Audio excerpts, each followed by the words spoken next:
Assalamualaikum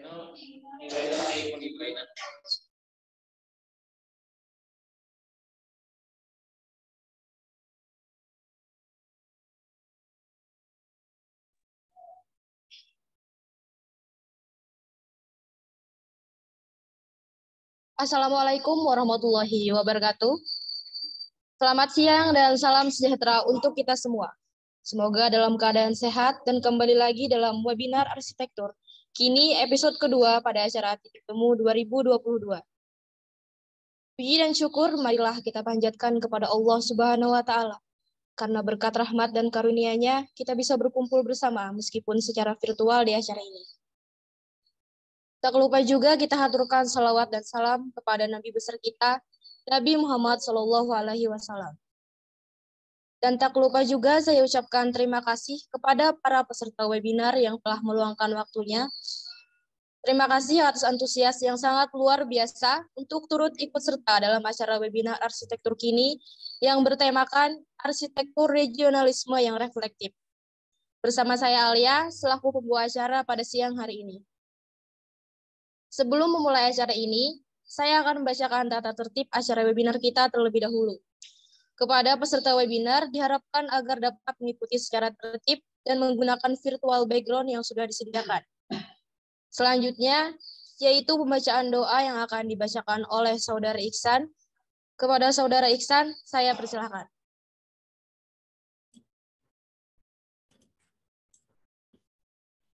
Assalamualaikum warahmatullahi wabarakatuh.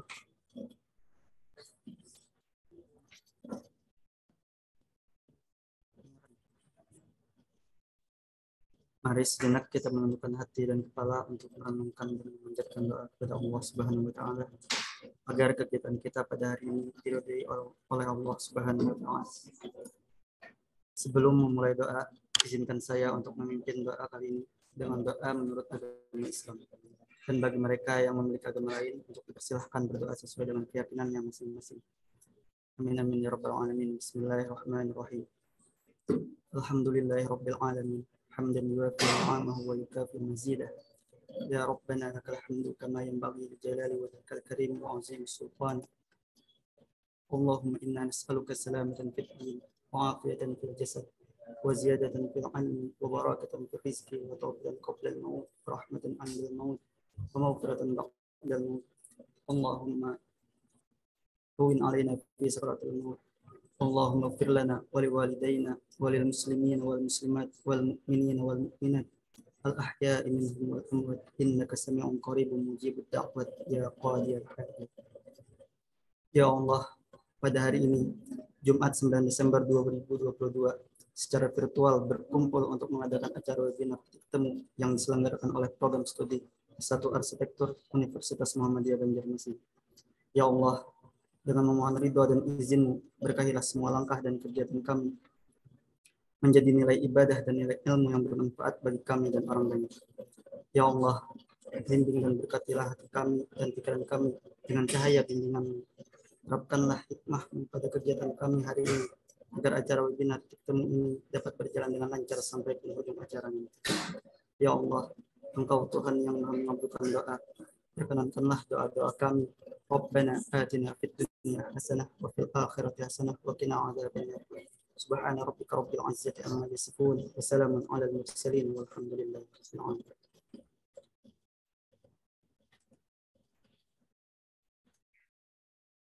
Terima kasih kepada Saudara Iksan atas doa yang dipimpin. Acara selanjutnya yaitu sambutan dari Kepala Program Studi S1 Arsitektur Universitas Muhammadiyah Banjarmasin kepada Ibu A.R. Nur Aina, STM SCIAI, saya persilahkan.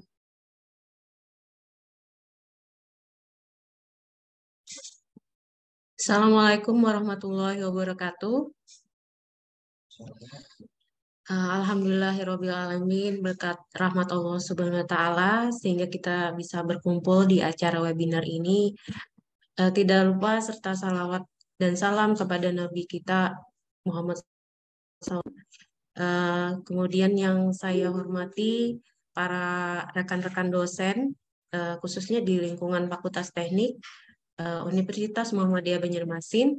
Kemudian Yang saya sayangi para mahasiswa di lingkungan Fakultas Teknik, terutama di Prodi Arsitektur UM Banjarmasin. Yang saya hormati para undangan, baik itu dari SMA maupun SMK yang berkenan hadir. Yang saya hormati kepada teman-teman praktisi arsitek dari IAI, khususnya wilayah IAI Kalsel, serta teman-teman komunitas BYAF atau Banua Young Architect Forum dari Banjarmasin yang menyempatkan diri berhadir pada acara yang kita tunggu-tunggu ini. Juga terima kasih atas kehadiran serta kehormatan bagi kami kepada narasumber Bapak AL Rilrid Syarif, STMUDD, yang merupakan prinsipil arsitek dari Raw Arsitektur. Terima kasih, Pak. Yang tentunya kita semua tahulah karya-karya beliau yang luar biasa sejak 2010 hingga sekarang.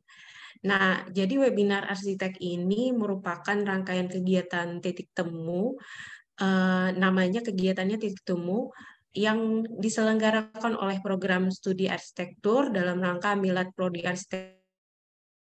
Nah, ini kita bekerja sama dengan Hima Marsina namanya, di UM Banjarmasin, serta dukungan dari Ikatan Arsitek Indonesia Wilayah Kalsel. Jadi tujuan kegiatan ini sebenarnya untuk membuka wawasan seputar dunia arsitek, baik bagi arsitek, penggiat arsitek, masyarakat umum, khususnya mahasiswa arsitektur yang diharapkan bisa menjadi bekal mereka lah untuk terjun ke dunia arsitek, dan tentu saja mengedukasi kepada masyarakat luas, khususnya di wilayah Kalsel tentang arsitek dan profesi arsitek. Nah, jika sebelumnya itu webinarnya temanya tentang arsitektur dulu, nah sekarang itu kita masuk ke sesi arsitektur kini dengan Bapak Rilrid sebagai narasumber yang akan mengisi materi tentang tema arsitektur regionalisme yang reflektif. Nah, baik, semoga acara ini berjalan dengan lancar dan dapat menambah ilmu kita semua. Akhir kata, jika ada kekurangan dalam penyelenggaraan ini, kami mohon maaf. Selamat mengikuti acara ini, semoga bermanfaat. Ini saya ucapkan terima kasih. Wassalamualaikum warahmatullahi wabarakatuh.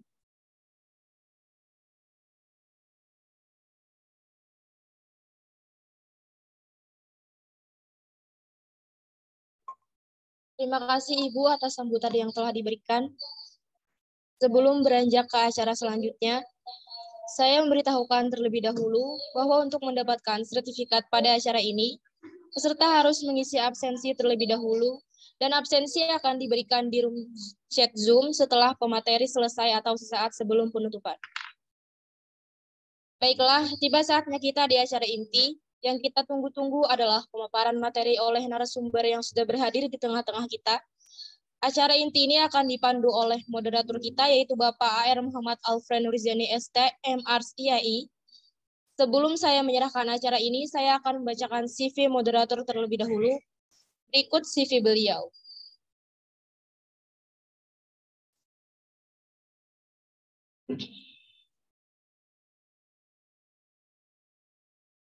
Bapak HR Muhammad Alfred Nurizani ST, MArsiai, dosen Universitas Muhammadiyah Banjarmasin. Bidang keahlian beliau yang pertama yaitu perancangan arsitektur, yang kedua urban design, yang ketiga teknologi bahan, dan yang terakhir mitigasi kebencanaan. Pengalaman beliau yaitu sebagai dosen Universitas Muhammadiyah Banjarmasin November 2022 sampai dengan sekarang, program studi S1 Arsitektur Fakultas Teknik. Yang kedua,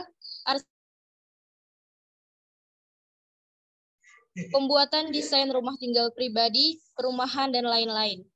Yang ketiga ada TA Arsitektur, PT Kinaria Alam Raya, Oktober sampai dengan Desember 2017, pembuatan DID, animasi, PBL, foto Tona, Kap Sumbawa Barat. Yang terakhir yaitu animator PT Kinaria Alam Raya, September 2016 sampai dengan Januari 2017, pembuatan animasi perkotaan Taliwang, Kap Sumbawa Barat. Pendidikan beliau S1 Institut Teknologi Nasional Malang tahun 2017, program studi arsitektur. S2 Institut Teknologi 10 November tahun 2020, program studi arsitektur alur perancangan. Beliau pernah mendapatkan penghargaan presenter terbaik SNTT 9 tahun 2021, atlet berprestasi ITN Malang tahun 2014, atlet berprestasi HST pada tahun 2013.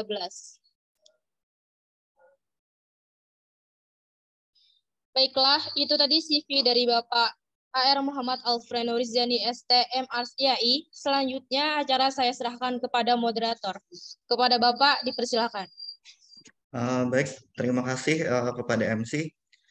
Selamat siang kepada rekan-rekan sekalian, rekan-rekan mahasiswa, praktisi, dan pemateri pada hari ini. Pada hari ini nanti kita akan membahas terkait topik arsitektur kini dengan topiknya reflektif regionalism arsitektur. Jadi kalau kita lihat saat ini bahwa hampir kota-kota yang ada di Indonesia itu kehilangan identitasnya. Nah, maka pada hari ini kita akan mencoba mencari pandangan dari narasumber kita, yaitu Pak Ril Sarip. Sebelum beliau memaparkan materinya, dimohon panitia dibantu untuk menampilkan CV beliau.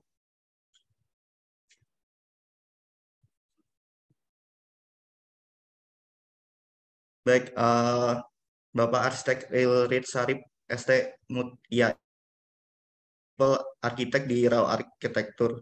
Sebelumnya beliau juga sempat bekerja di PT Urbane Indonesia, kemudian desainer arsitektur di DP Arsitek, kemudian juga pernah bekerja menjadi desainer arsitektur di Norman Foster dan partner di London. Selain menjadi praktisi, beliau juga menjadi dosen di Universitas Pelita Harapan. Nah, untuk organisasi beliau sendiri merupakan anggota Ikatan Arsitek Indonesia dari tahun 2006 sampai sekarang, kemudian juga menjadi salah satu member dari RIBA. Kemudian bidang keahlian beliau yaitu desain perkotaan, desain arsitektur, kemudian perencanaan komprehensif, urbanisme, perencanaan kota, ilmu bangunan, manajemen desain, dan desain konsep. Adapun beberapa penghargaan yang beliau raih itu penghargaan untuk desain di Pioneering, kemudian ada penghargaan untuk desain Guha, kemudian desain Alpha Omega. Nah, pendidikan beliau S1 di arsitektur ITB, kemudian dilanjutkan di Universitas UNCW Sydney dengan konsentrasi Magister Urban Design. Nah, selanjutnya kita sambut narasumber kita hari ini, Pak Rilrid Sarip. Halo, selamat siang. Selamat siang juga, Pak. Gimana kabarnya, Pak? Sehat semuanya. Saya panggilnya Mas Reno atau Mas Muhammad? Mas Reno aja. Mas Reno, oke. Terima kasih atas kesempatannya, Mas Reno, teman-teman semua. Saya coba boleh dikasih akses saya ke yang PC ya. Oke, sebentar. Minta tolong teman-teman panitia bisa dibantu untuk diberikan aksesnya. Oke. Pak Rits, nanti Sudah, untuk paparnya kurang lebih 30-45 menit ya. Oke, saya coba manfaatkan semaksimal mungkin ya. Semoga dengan yang lebih interaktif lah, saya pikir supaya kita bisa tersampaikan maksudnya. Oke, saya slideshow, saya mulai. Saya share screen. Oke. Oke. Saya juga share sound juga ya. Oke. Oke.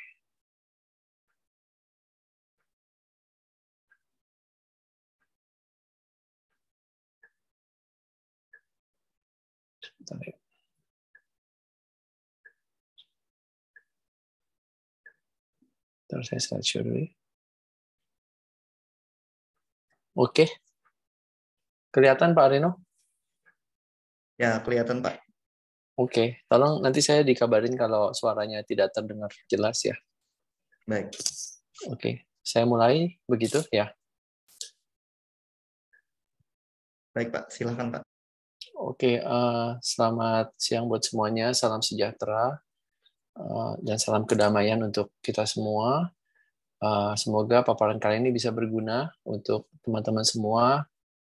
Taruhlah saya coba mendiskusikan sebuah hal yang penting gitu ya, karena arsitektur itu sebagai cerminan budaya itu sangat penting sebagai sebuah tidak cuma simbol peradaban, tapi bagaimana lingkungan binaan kita yang lebih optimal, lebih tidak merusak lingkungan, dan bagaimana bisa merayakan keberagaman kita yang ada di Indonesia. Jadi paparan saya kira-kira antara 30 sampai 45 menit.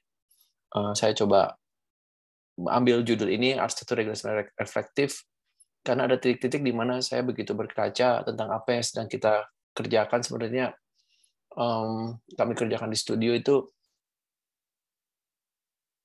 kaya begitu banyak hal yang bisa menjadi inspirasi, begitu banyak unsur budaya, unsur alam yang sangat berlimpah, materialitas yang ada.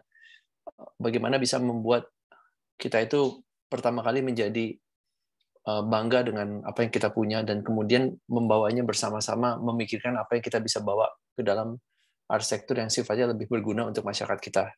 Nah ini, jadi saya mau membawanya ke tempat yang lebih fundamental lagi gitu, bahwa memang pemikiran seperti itu mungkin penting, tapi saya mau coba mulai dengan sebuah perspektif ya, selama sekitar 15 menit gitu ya, bahwa perspektif ini sangat penting untuk melihat bagaimana awal mula cara berpikir.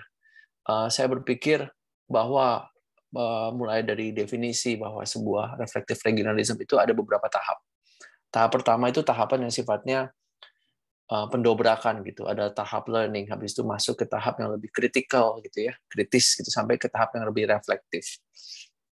Nah, reflective regionalism pada dasarnya adalah sebuah desain filosofi atau filosofi desain yang berbasis kepada desain di dalam spesifik mungkin berdasarkan sebuah particular place.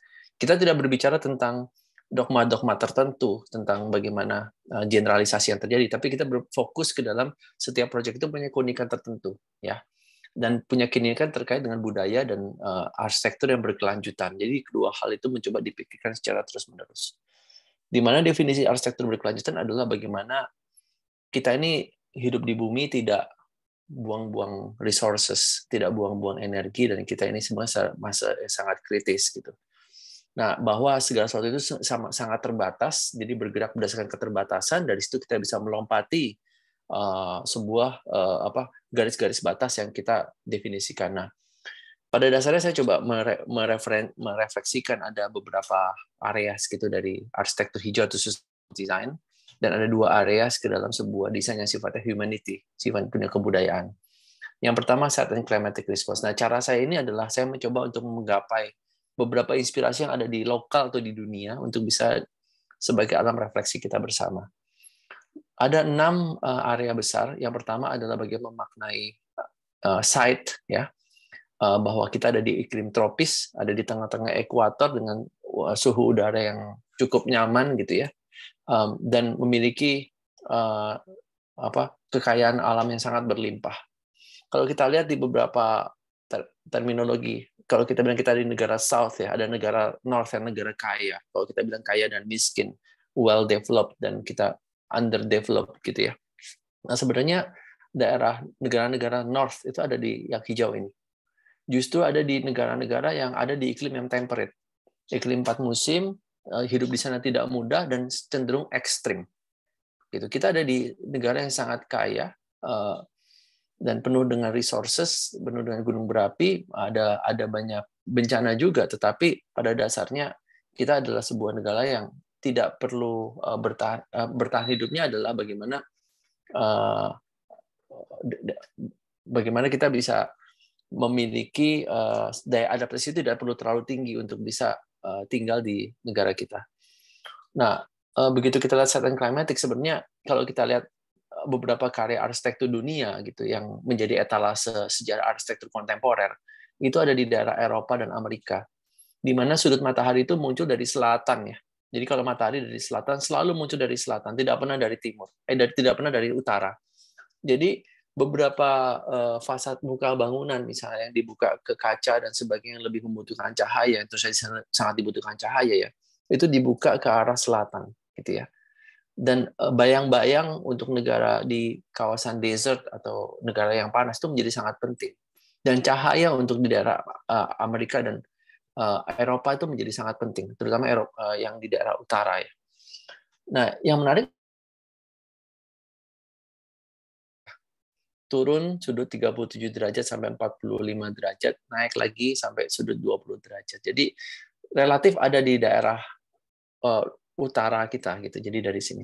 Jadi kalau kita lihat memang cahaya di ubun-ubun ini membuat yang panas ya, dengan suhu udara sekarang bisa 35 derajat, itu membutuhkan tampias dan treatment yang cukup lebar. Nah, oleh karena itu begitu kita masuk ke foam dan meshing, itu kan ada satu hal yang besar, yaitu massa bangunan. Kita lihat beberapa inovasi yang terjadi di negara-negara ini di Inggris, Gherkin, St. Mary X, di mana massa bangunan dibuat seperti peluru supaya beban lateralnya itu bisa minimal dan kemudian menjadi aerodinamis dan itu bisa direduksi elemen struktural. Karena di sana angin itu sangat kencang dan dibuka sedikit sehingga angin bisa secara spiral tuh naik ke atas. Dan di Indonesia kita mengingat ada beberapa titik di mana ada cantilever gitu ya, cantilever, ada tritisan gitu, ada semacam yang teduh supaya air hujan bisa turun terus ke bawah gitu. Dan dimensi-dimensi mendobrak teknologi bangunan sebenarnya sudah muncul gitu di dalam kira-kira 100 tahun yang lalu di dalam perdebatan antara arsitek Belanda dan Indonesia. Ini di Aula Barat dan Aula Timur di ITB. Nah, lebih lanjut lagi gitu ya, kalau kita lihat di daerah Perancis gitu, ini matahari datang dari arah selatan gitu. Ini screen-nya bergerak nggak ya? Saya lagi nampilin roncong. Jadi semoga ini ya, semoga bergerak ya. Nah, ini roncong. Nah, begitu kita lihat cahaya dari selatan, kalau misalnya kita lihat di sisi yang sebelah kiri, itu adalah daerah selatan ya.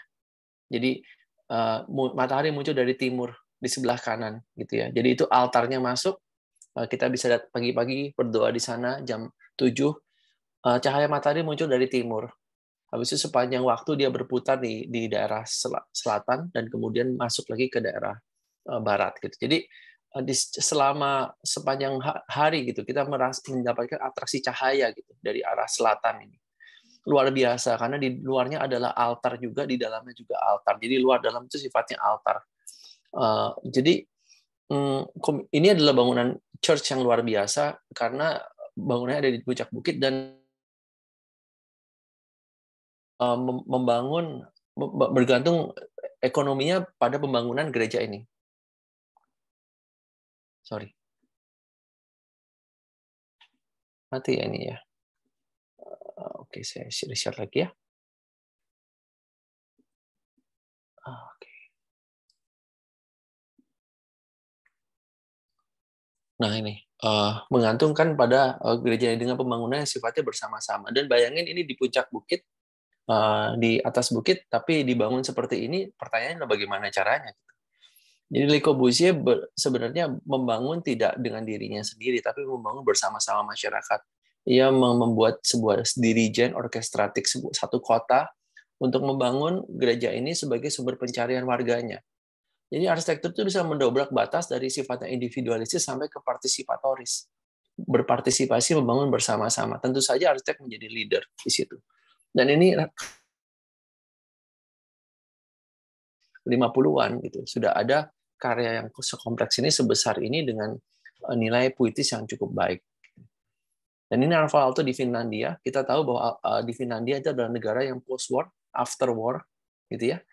Jadi negara miskin dan dia membuat finishing sangat sederhana dengan ceiling yang pendek.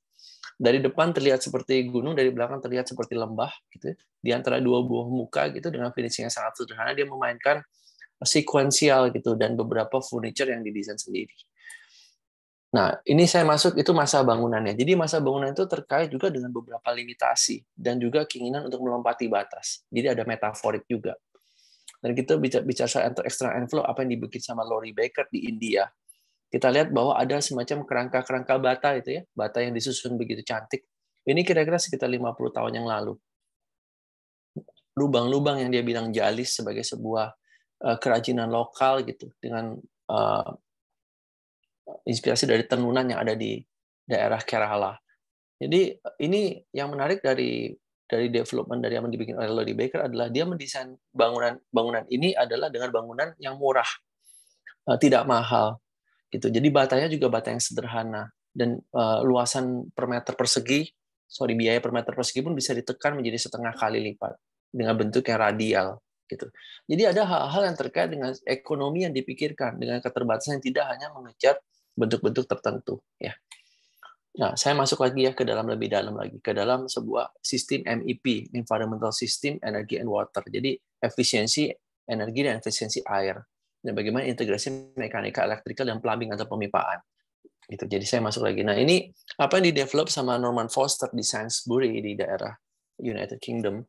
Sainsbury satu kota di sekitar berapa kilometer dari London ya. Bahwa yang menarik adalah integrasi mesin-mesin ducting ini dengan jarak 2,5 meter dan ketinggian 7,5 meter itu seperti memwrap ya. Sisi-sisi kaca ini yang menghadap ke arah selatan. Lagi-lagi kan seperti itu ya. Dan ini orang bisa masuk, orang bisa ini dengan jarak yang sangat presisi dan sangat kecil sebenarnya. Jadi dilihat bahwa ini jarak antar mesin keluar ini cuma kecil sekali, hanya sekitar 20 cm gitu ya. Nah, dari situ kita bisa melihat bahwa setiap meter persegi itu sebenarnya itu diperhitungkan secara matang gitu ya. Jadi tidak dihambur-hamburkan begitu saja karena setiap meter persegi itu identik dengan biaya tertentu gitu. Nah, sangat luar biasa menurut saya dicoba. Jadi ini dalamnya, di atasnya orang bisa servis, ini di bawahnya jadi sistemnya nge-wrap up seperti itu, terbalik. Dan ini sistemnya sandwich panel dari industri yang pada waktu itu belum dan tengah-tengah belum dipakai secara umum gitu ya. Dan yang menarik adalah di tengah-tengah itu foam, styrofoam untuk menambah ketebalan supaya insulasi berjalan maksimal dengan biaya yang murah. Bayangin, dari tadi kan ada semacam streamline dan ini adalah sebuah museum. Ada semacam pemikiran yang oke, kita punya batasan. Kedua, kita punya biaya tertentu. Oke, kita punya kecepatan membangun yang cepat gitu. Dan ada hal-hal sangat optimal gitu di dalam membuat judgement berdasarkan technical design.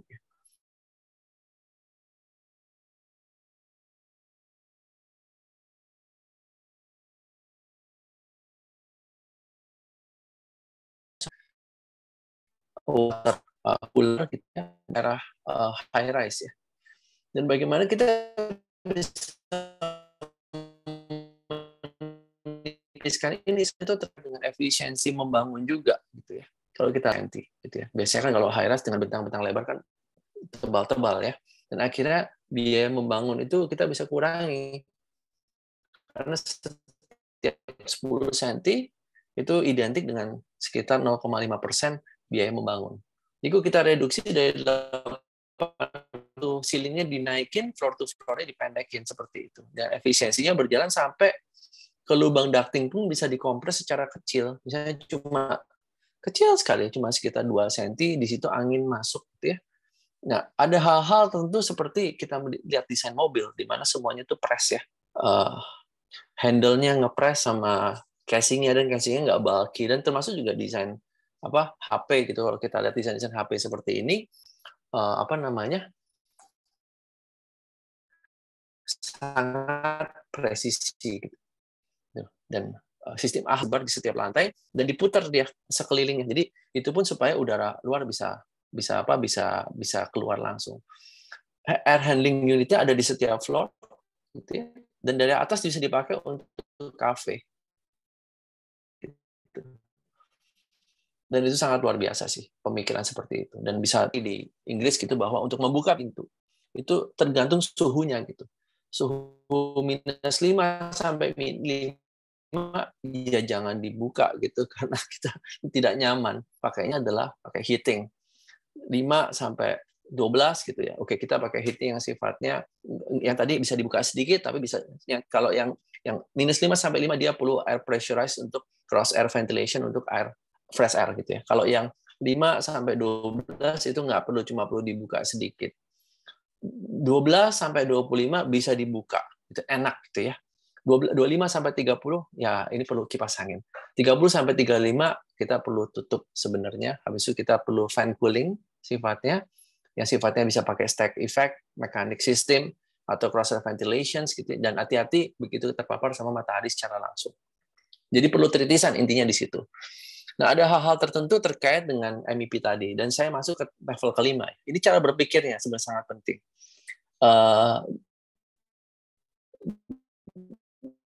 Misalnya di daerah kita efisiensinya, so gitu ya. Di situ, jadi di sini di bawahnya itu 3 lantai, setiap 3 lantai, saya lupa 3 atau 4 lantai itu ada courtyard, gitu, dia sifatnya memutar gitu, jadi dia berputar terus setiap levelnya, jadi membentuk seperti peluru.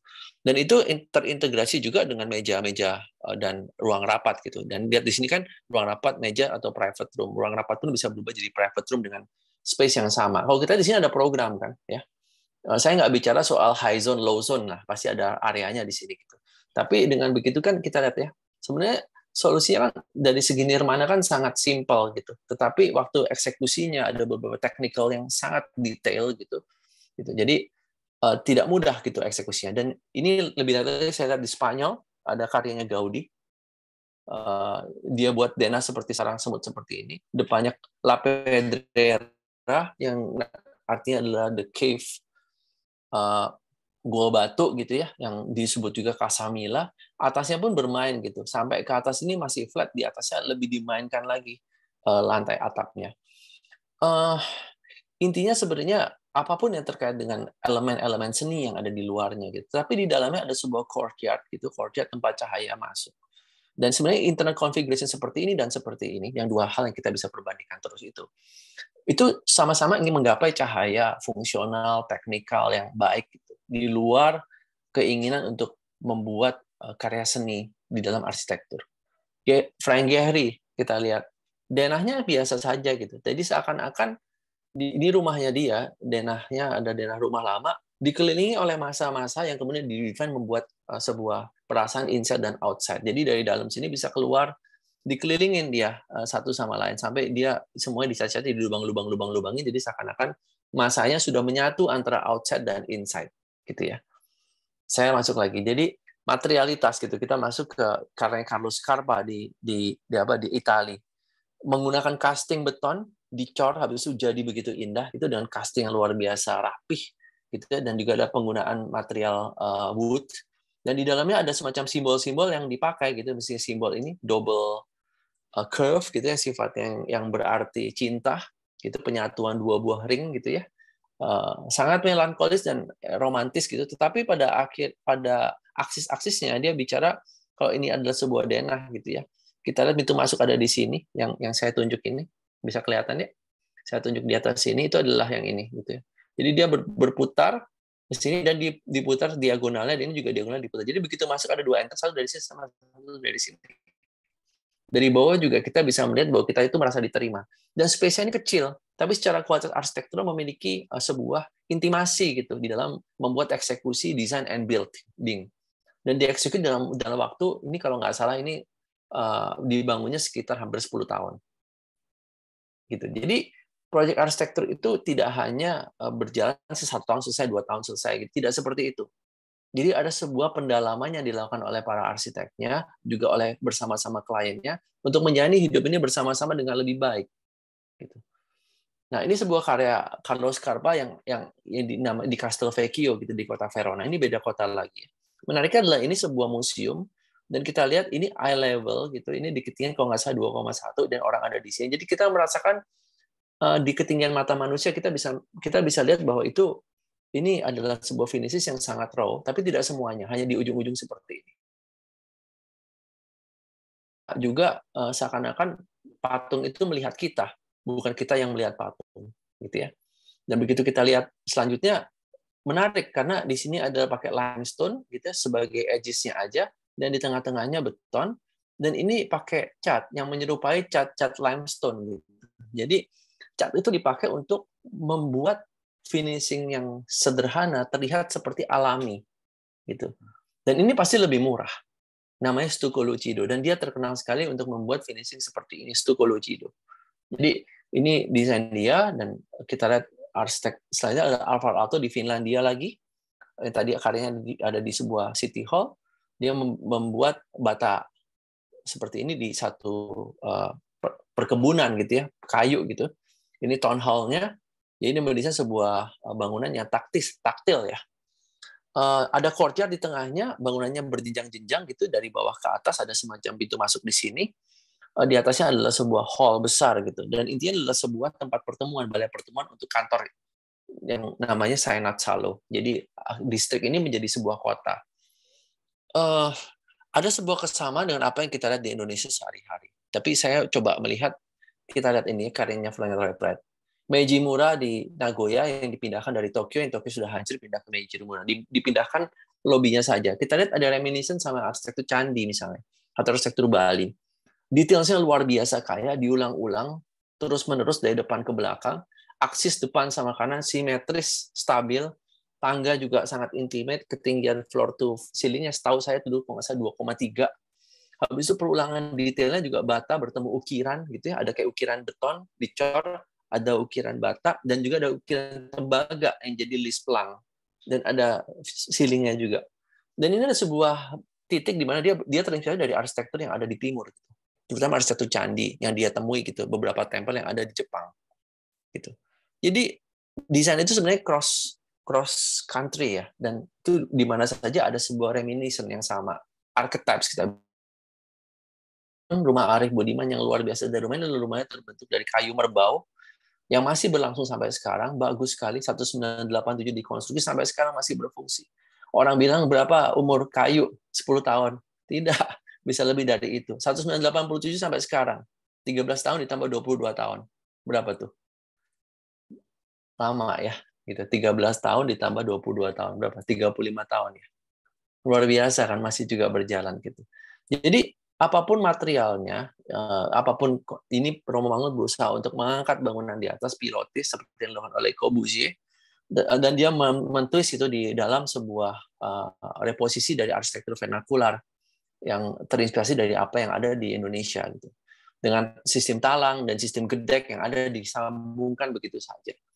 Dan ini apa yang ada di Indonesia, arsitektur candi yang begitu kaya, begitu banyak candi di dalam 700 tahun period itu luar sampai dari 7 Masehi sampai 14 Masehi, dan akhirnya muncul terus ya sampai akhirnya muncul banyak dengan batu candi, batu bata gitu, dan akhirnya di 1700 itu banyak material-material plaster bertulang yang lebih mengutamakan efisiensi dan juga kekuatan bangunan juga supaya bangunan lebih durable, karena banyak candi-candi yang juga rusak gitu ya. Dan juga ada material baja dan kaca, ada kaitan ke industrialisasi gitu ya. Dan kemudian menarik juga ada beberapa teori arsitektur dari Dominic gitu, bahwa sebenarnya struktur vernakular itu muncul dari struktur yang sangat sederhana gitu, struktur yang seperti mendirikan tenda, intinya begitu. Dan akhirnya diformalisasi menjadi sebuah struktur yang sifatnya persegi gitu. Nah ini hal-hal seperti ini memantik gitu ya, bahwa sebenarnya batas-batas pemikiran itu bisa muncul dari mana saja gitu. Sementara itu sifatnya logis, taktis, dan teknis gitu, dan juga penuh dengan pendalaman apa yang ingin kita pelajari untuk bisa ke depan. Gitu. Jadi, nah ini pemikiran saya. Jadi ini perspektif. Nah setelah ini saya akan sedikit lebih elaboratif ya. Nah ini studio kami gitu yang ada di Taman Villa Meruya, batas antara Tangerang, pinggir Jakarta coret gitu ya. Cuma jarak 200 meter udah ada batas Jakarta. Kita ada di Tangerang. Jadi apa yang kami lakukan adalah bermain-main dengan material seperti ini. Ada begitu banyak material untuk bisa dimainkan antara batas tradisi dan batas industri. Ada material yang sudah jadi dari industri seperti aluminium dan sebagainya, dan juga material yang kita bikin sendiri melalui bambu, kayu dan sebagainya. Gitu. Jadi dua-dua itu akan selalu berkoordinasi gitu ya. Kita coba memanfaatkan batas-batas dari setiap material tertentu gitu ya. Nah, saya akan cerita tentang batas-batasnya itu. Jadi bekerja gitu ya, apa yang kami kerja mulai dari gerasi dulu, ada proses learning process gitu yang pertama kali. Jadi selalu muncul 3 tahap gitu ya, learning, exploring, dan reflective. dari proses learning dulu ya. Jadi ini satu detail skylights yang kami kembangkan di dalam studio supaya tangga bisa berubah menjadi lubang langit-langit gitu ya, dan menjadi membentuk cahaya yang halus di sekitar ruangan yang sifatnya cuma kecil 3x3. Jadi ruangan kecil dan keterbatasan menjadi salah satu intinya gitu ya di dalam apa yang kami lakukan di dalam studio gitu. Jadi saya percaya bahwa apa yang kami lakukan di studio akan terreflek dalam proyek kami. Jadi sifat-sifat kantor kami di garasi yang kecil, punya struktur modular di luar gitu. Habis itu dimasukkan intensif ruang-ruang per 1 meter, 1,5 meter, 70 cm pun kita pakai gitu.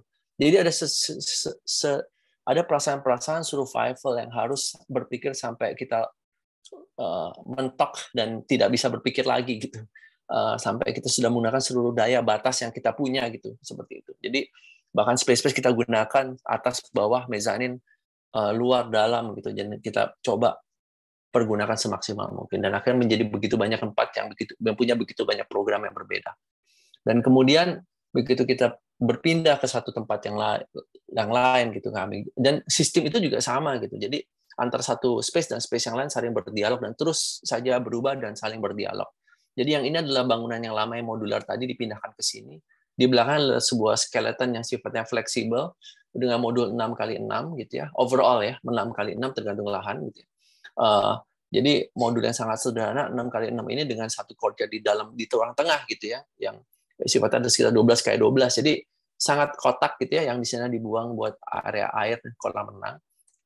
Dan di tengah-tengahnya adalah skylights gitu untuk membentuk bolong-bolong masuk ke bawah. Jadi intinya seperti itu.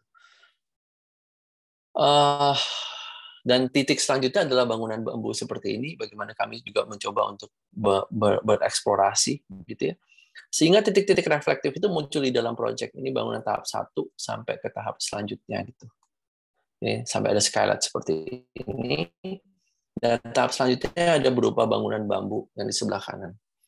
Bangunannya simple, dibangun karena ada workshop untuk membangun satu proyek yang kami manage gitu ya, untuk konstruksi besi. Atapnya jadi dulu, baru jadi bawahnya 2 lantai kemudian, dan akhirnya 2 lantai ke bawah. Dan akhirnya terjadi bangunan sekitar 5 lantai untuk ke atas dan untuk ke bawah untuk menyentuh lapisan tanah soil foundation yang paling bawah. Jadi ada setiap kita mulai membangun itu ada soil test gitu. Kita tes sampai tanah paling keras, di situ kita berhenti gitu. Nah, di sini membangunnya adalah sampai ke tanah paling keras, habis itu kita excavate tanahnya untuk bisa dipakai untuk orang lain gitu, tetangga-tetangga sekitarnya gitu. Dan akhirnya kita mendapatkan space, ruang pondasi itu menjadi sebuah ruang. Jadi sampai se-ekstrim itu, pondasi pun menjadi ruang gitu, seperti itu. Jadi titik-titik seperti ini ya. Dasar B1, B2, lantai dasar 1 dan 2 sampai ke ada mezzanine void di tengah. Jadi space-nya lagi-lagi attitude-nya mirip ya, ada beberapa limitasi, definisi limitasi jadi sebuah ruangan dengan begitu banyak material yang bisa dicari batas-batasi. Bambu dipakai karena lebih murah dan lebih cepat gitu ya.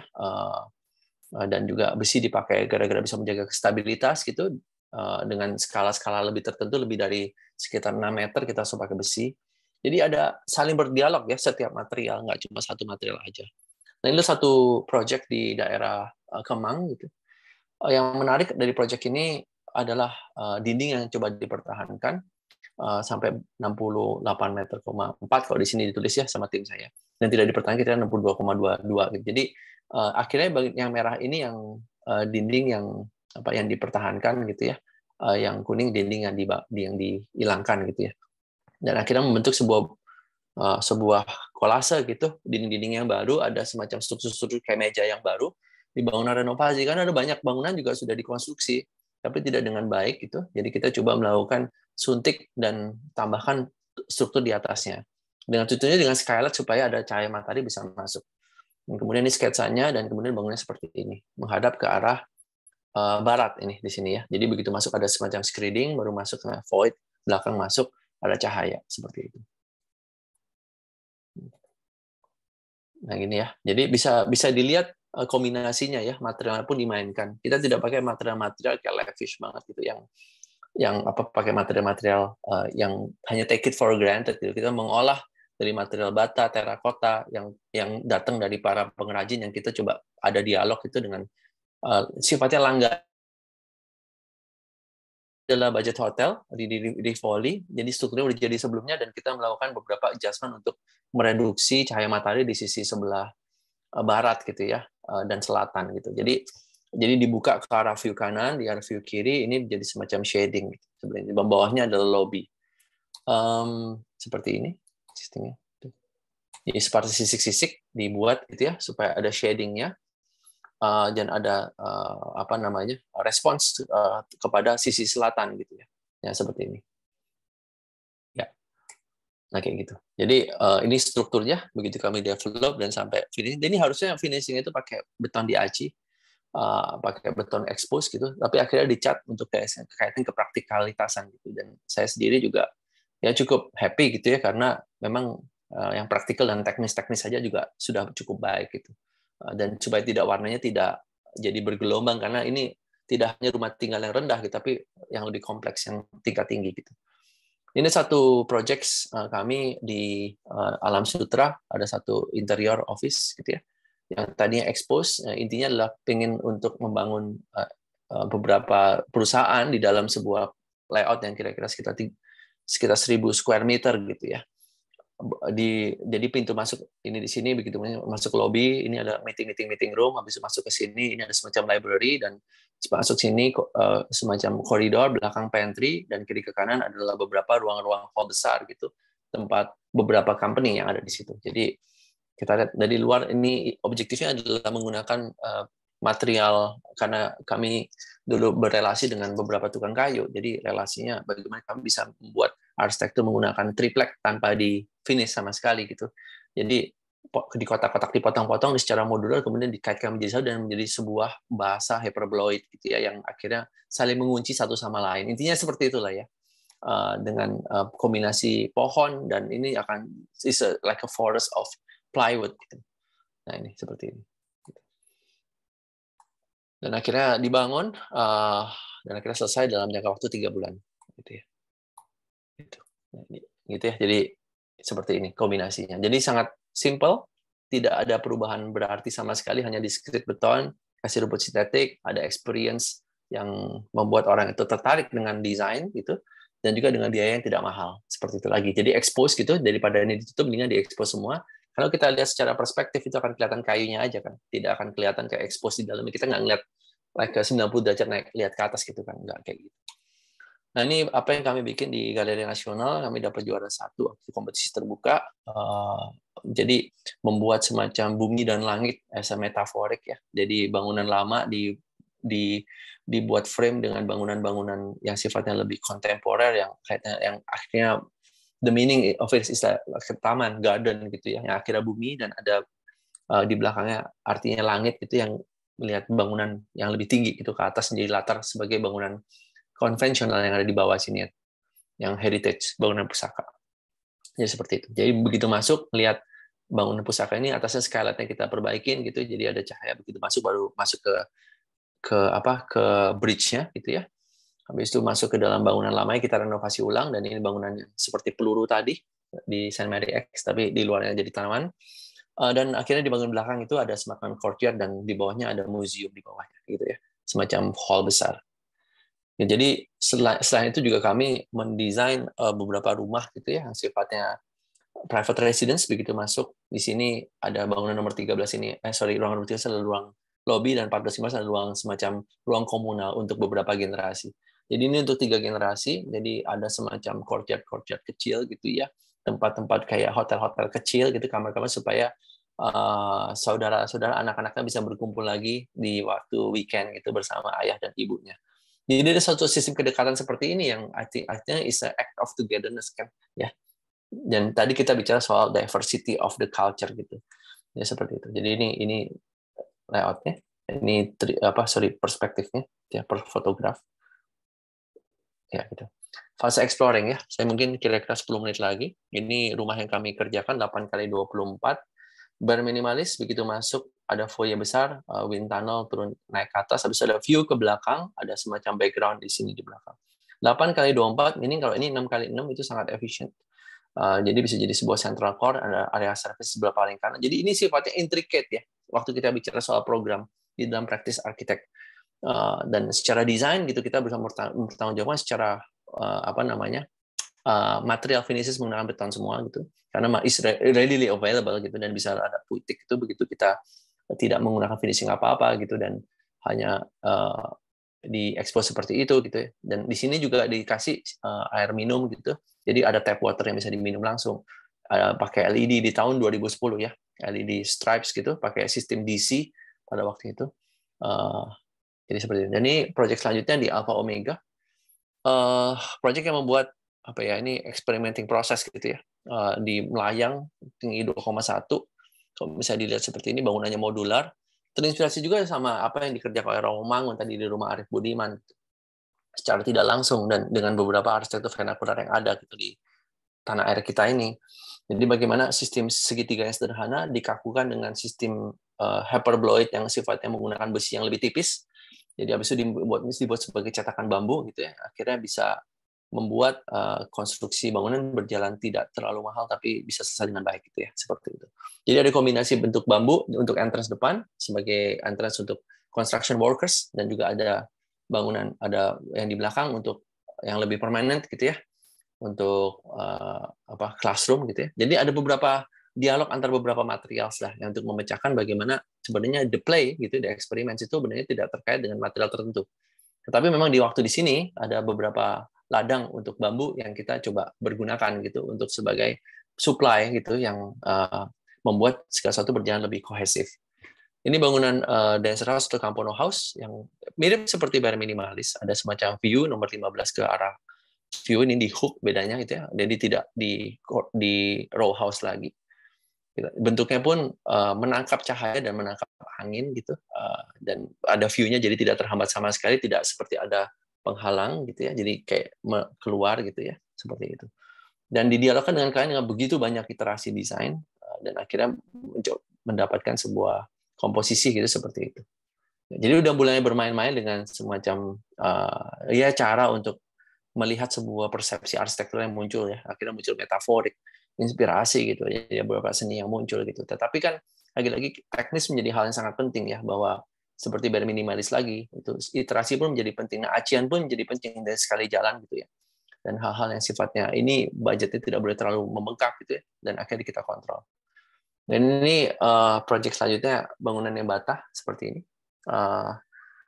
Dan bangunannya juga simpel. Habis itu ada sisi barat yang coba ditutup dengan kisi-kisi ya, dan sisi utara selatan yang coba dibuka yang akhirnya ditutup juga dengan kisi-kisi juga supaya bisa lebih privacy yang tadi ini juga dibuka gitu.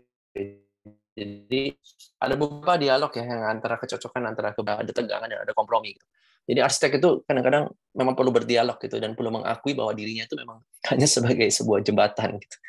Dan akhirnya begitu dialog itu sampai mentok dan habis gitu, sampai oke lah kita bisa terima ini sebagai sebuah jalan kompromi yang baik gitu ya.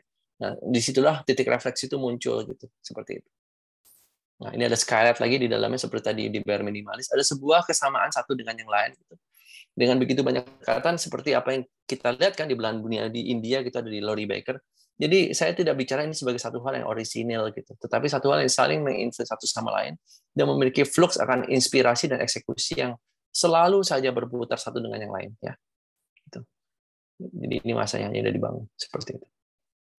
Jadi saya pikir penguasaan gitu, dan bagaimana memahami inspirasi yang muncul dan kemudian menariknya ke dalam tingkatan yang lebih selanjutnya gitu, supaya bisa dikonstruksi di dalam sebuah keseharian kita.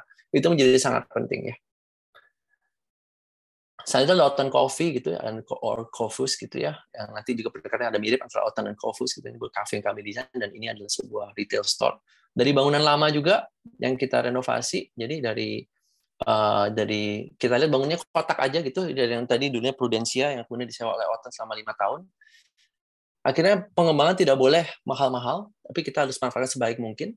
Jadi yang kotak ini tadinya belum tidak begini, tapi kita split menjadi 2. Kami bikin ada bangunan sini, ada bangunan retail sini, blong. Jadi ada sebuah journey yang intricate di depan sebelum masuk ke belakang. Intinya di sana.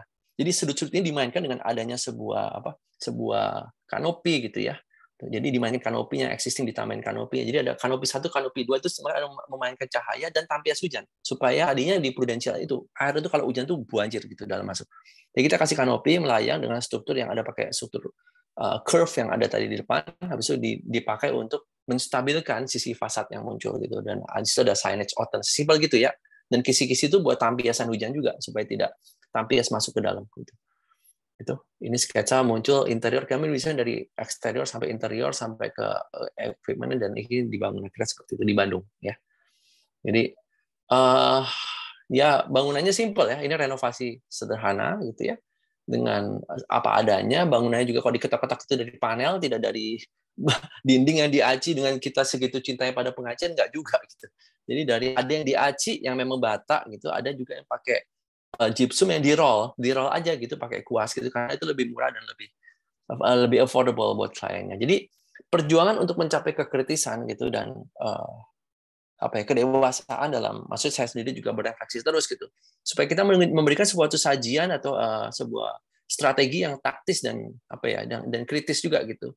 Dan juga kita bisa mengakui bahwa titik-titik ini sebenarnya membuat kita juga, dan titik terakhir ya bertemu dengan robotik ini yang ada robot di titik terakhir gitu ya. Dan sebenarnya di titik ini sebenarnya nggak dipakai gitu. Tadi ada satu kanopi yang jelek banget gitu. Ya kita coba ganti kanopinya, habis itu tutup pakai kaca, udah jadi tuh bangunan. Jadi bagus gitu jadi. Jadi karena memang ada potensi di situ di paling belakang. Tidak sebagai titik buangan, tapi titik yang paling bagus gitu. Jadi kalau dilihat ada aksis gitu ya. Ini sebenarnya seperti candi juga, begitu masuk ada aksis bertemu satu, aksis kedua, dan aksis tarikan lebar gitu. Pada titik terakhir yang kita bisa maknai bahwa oh ya arsitekturnya bagus gitu di titik terakhir gitu, puas gitu seperti itu. Jadi perasaan seperti itu. Ini fase terakhir, fase reflektif, di mana kami mendesain buat yang lebih kompleks lagi, rumah untuk beberapa family menjadi satu. Dan begitu kita lihat ya, begitu masuk sini, ini ada rumah satu yang sebelah sini itu rumah satu keluarga, rumah sini rumah 2 keluarga di atasnya, rumah di sini 3 keluarga gitu. Ini 3 keluarga mini. Jadi ya kombinasinya berubah menjadi satu. Kita ini mirip juga dengan Denser harus membuka view. Tentu saja di sini kan ada lapangan golf gitu ya. Dan ada view juga muncul di keluarga yang lain dalam bentuk view yang lain gitu. Tetapi di sini kombinasinya sesimpel kalau misalnya sebenarnya function harus masuk dan mereka harus memanfaatkan sebuah ruangan yang bisa berkumpul bersama-sama gitu. Jadi bukan mengejar semacam beauty dari tampak-tampak tertentu. Of course kita punya iterasi seni ke arah situ, tapi yang paling penting ada programmingnya dulu. Gitu ya. Nah ini refleksi yang pertama. Jadi soal programming. Pertemuan antara orang dan orang, arsitektur itu berguna untuk membuat pertemuan orang dan orang dimanapun regionnya. Gitu. Kita berguna untuk menyatukan beberapa pribadi yang hidup terpisah. Yang tadinya tidak akrab menjadi akrab karena hidup bersama. Ini akhirnya bangunan sudah mau selesai, dikonstruksi selama hampir 5 tahun gitu. Dan terus-menerus di-develop ajang untuk mendekatkan diri keluarga dan keluarga yang lain. Saya harap ini bisa jadi sebuah rumah yang menyatukan keluarga besar ini, yang memiliki bisnis bersama-sama dan saling menjaga satu sama lain. Dan saya pikir dengan apapun arsitektur yang muncul, selama dia bisa mempersatukan antar insan gitu, menurut saya itu satu hal yang menjadi sebuah kebanggaan tersendiri. Gitu. Nah ini Luminto House gitu. Jadi ini sebuah kita kerjakan dalam jangka waktu 5 tahun. Jadi ini proyek-proyek lama gitu ya, yang lama dan baru akan selesai gitu ya. Ini begitu masuk view ke sana, begitu masuk ini belum ke sini, di sini ada kolam renang, tempat di mana, dan ini ada mezanin di dalamnya, di tumpuk-tumpuk satu dengan yang lain. Habis itu masuk di sini, ini master bedroom melihat ke sana. Ini tentu saja juga didesain berdasarkan feng shui. Jadi airan ini saya sampai berjabat tangan ahli feng shui, berkenalan, dianggap sebagai saudara, sampai udah lebur batas antara arsitek dan klien gitu ya, dan saudara, dan akhirnya nilai nilainya jadi lebur gitu ya antar satu dengan yang lain gitu. Ini sampai ada plat kaca gitu di sini, jadi bisa diinjak gitu. Di sini ada ruang karaoke yang sangat kedap suara gitu, seperti itu. Dan ini jadinya seperti ini. Jadi kombinasi bagaimana kanopi yang tadi sebenarnya ceritanya adalah bagaimana kanopi bisa memberikan semacam shading effect di depannya gitu ya. Dan ada beberapa kombinasi-kombinasi yang mereka suka dari apa yang kami sudah kerjakan gitu ya, akhirnya memberikan sebuah dimensi kombinasi gitu ya dari beberapa titik ya. Kita berdialog tentang sejarah yang ada di Guangzhou, The Moon Gate itu yang ada di Guangzhou, memberikan mereka sebagai feeling the ancestral gitu ya. Dan juga ada beberapa kombinasi-kombinasi yang bisa dibuka tutup gitu ya. Dan ini kan belakangnya kamar mandi, jadi gunanya untuk menutup kamar mandi itu tanaman gitu seperti itu. Begitu masuk ada 2 entrance gitu, 3 entrance sebenarnya, service 1, 2, 3 gitu ya. Ini atasnya begitu. Dalamnya seperti itu, ruang dalamnya, ruang luarnya. Ini chimney house, ini satu project yang rada menarik karena mirip bangunan di ujung gitu ya, mirip juga dengan apa yang kami kerjakan sebelumnya. Bangunannya di hook dengan begitu banyak skylights yang saya namakan dia di chimney house, house of skylights. Skylightsnya pun juga bentuknya melengkung-melengkung, feminin gitu ya, seperti ownernya juga gitu ya. Yang menariknya adalah kombinasi ini rumahnya rumah kecil, 250 meter gitu ya. Tetapi berasanya mereka bilang berasanya besar gitu, dan saya cukup happy gitu. Karena beberapa teknik untuk masuk ke kiri, masuk ke kanan gitu, kalau dilihat di sini ya, masuk ke kiri ke kanan habis ada lengkung ini membuat perasaan itu tidak menjadi kecil dan tidak terkotak-kotak gitu. Begitu masuk lagi lega seperti itu, ada tangga naik gitu, ada tangga naik lagi, permainan tangga-tangga gitu, dan di belakang sini space-nya tidak besar tapi bisa jadi semacam island bar gitu. Yang memanfaatkan ruang kecil gitu, begitu masuk sini juga kecil, habis ini besar, masih ada space lagi di belakangnya, dan ada setiap ini ada kamar anaknya dan kamar orang tuanya juga sedikit berlikuk-likuk, tapi di ujungnya adalah tempat master bedroom dan juga ada bathroom yang menghadap ke view. Jadi seakan-akan mendapatkan banyak hal di dalam sebuah keterbatasan space yang kecil, yang menurut saya di Indonesia ini memang space kita memang kecil-kecil ya, gitu ya. Jadi kecil menurut representasi. Jadi saya juga tadi juga space yang rumah yang besar itu menurut saya itu space-nya kecil berdasarkan representasi mereka, berdasarkan apa yang mereka bisa ya. Mereka bisa space yang lebih besar lagi, tapi selalu kita engage supaya space-nya itu lebih minimal, lebih tereduksi seperti itu. Nah seperti ini. Lagi proses pengosongan gitu ya. Nah ini project setelahnya, ini udah mau terakhir ya. Project Boboto ini project kos-kosan itu, tempat kos-kosan craftsman kami gitu. Jadi yang menarik adalah ini bisa masuk sana, bisa ini bisa dari sini, pintu bisa dibuka, bisa juga jadi storage ya. 15 ini bisa berfungsi sebagai storage, bisa sebagai kos-kosan juga.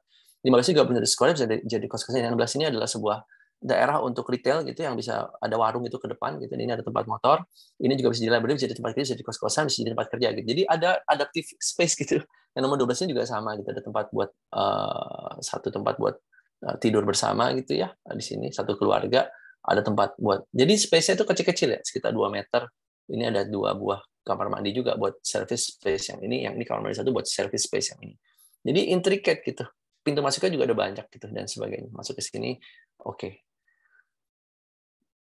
Dan ini atasnya juga tangganya ada masuk dari sini ke sini, bisa ke tangganya ke sini bertemu di sini, harus ada pintu nih, masih salah penggambaran. Di sini ada tangga dari sini, tangganya pun ada 3 gitu, dari sini bisa masuk ke sini, jalan di atas atap juga ada, di sini ada si space gitu. Jadi space itu menjadi satu barang yang sebenarnya langka gitu ya.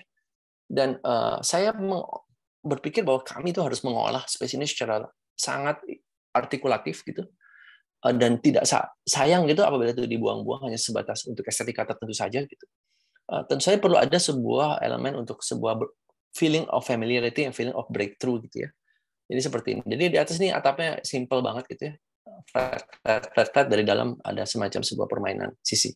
Nah, di dalam seperti ini, batanya seperti apa yang didesain oleh Alvar Aalto gitu ya, di Villa Mairea dengan begitu banyak kombinasi bata gitu. Dan saya suka juga dengan begitu. Kami juga membuat eksplorasi seperti ini ya, yang banyak sekali pattern di sini gitu ya. Dan juga tidak hanya bata juga, bata bertemu dengan besi yang dikakukan gitu, bata yang mekakukan besi, dan juga bertemu dengan plywood, dan bertemu juga dengan beberapa aluminium, dan bertemu juga dengan plywood juga. Jadi gimana ya, saya bilang bertemu bata tempel juga, bertemu dengan bata yang jelek juga gitu, seperti itu. Jadi beberapa kombinasi memang dipakai untuk the best of that use gitu. Misalnya ini keramik karena bisa dipakai untuk workshop, bisa dipakai untuk pameran, punya tekstur dan tidak mahal gitu. Hanya keramik hanya Rp40.000 per square meter. Atas ini bambu karena bambu itu readily available di site, jadi bisa pakai buat plafon. Yang ini jangan gitu, karena ini juga butuh waktu, tapi tukang bambu butuh kerjaan. Yang ini juga orang gypsum lebih cepat gitu, mungkin nggak usah semuanya pakai ini, tapi aksennya aja. Tapi di sini bisa di roll gitu, tapi ada kotaknya di sini buat ada sebuah chances dia bisa belajar listrik juga. Jadi orang plafonnya sekarang udah bisa kerjaan listrik gitu. Jadi ada begitu banyak chances ya. Ini sebelah kanan masuk ke sini, naik ke sini, banyak ruangan gitu, adaptive space gitu. Dan juga begitu lihat kombinasi bata-bata seperti ini kan, ada kamuflas batador ini dan ada cahaya masuk kan, ini meskipun ini ada, maksudnya materi tidak terlalu mahal gitu ya, seng plastik aja, itu ruangannya itu oh ya, this is well designed space gitu. Ini yang saya suka gitu. Tidak harus material, tidak harus arsitektur yang affordable, menggunakan selalu bahan yang murah ataupun mahal, tapi konstruksinya harus, sehingga arsitektur itu bisa menjadi mahal untuk mereka gitu yang tinggal di sini. Jadi ada sebuah experience tertentu gitu ya, yang menjadikan vernakularitas menjadi sebuah inspirasi, tetapi eksekusi tidak mudah. Karena pasti membutuhkan beberapa diversities in act gitu ya. Ini 2 proyek terakhir gitu ya, ini Haris, ini mirip dengan si tadi ya, dengan bare minimalis, begitu masuk ada void, tapi yang menarik adalah kiri kanannya adalah cahaya. Sehingga bangunan ini seakan-akan bangunan renovasi, seakan-akan digantung ke atas, memberikan ada kayak mejanya gitu, kiri kanannya cahaya.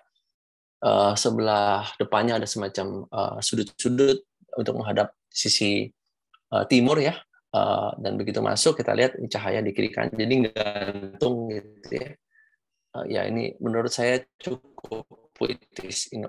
Rumah selanjutnya mirip dengan bare minimalis juga ya, saya pikir ada rem dan naik ke atas. Yang menarik adalah bagaimana